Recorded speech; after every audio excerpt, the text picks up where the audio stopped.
President Emmanuel Macron is calling for immediate and coordinated action to rebalance China-EU ties. Now, covering this story for CNA, Cullen unpacks the French leader's opinion piece in the FT on the bloc's relations with Beijing.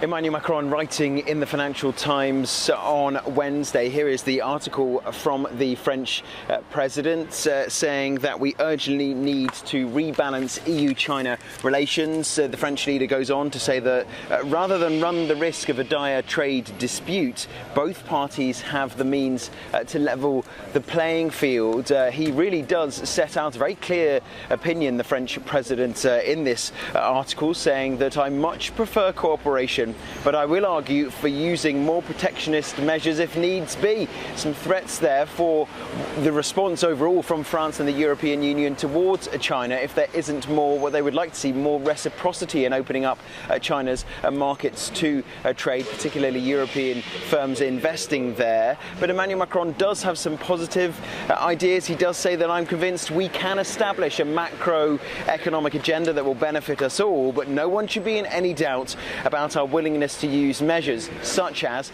anti-coercion measures or tariffs as well to try to respond to any trade practices that the European Union sees as unfair. Now, China is such an important market for European companies. It is the biggest market for the EU in terms of its partner, in terms of imports. China's exports to the European Union really have been surging over the last couple of years, but the French president arguing in this article he would like to see European companies not only invest more in China, but also look closer to home and invest more in Europe itself.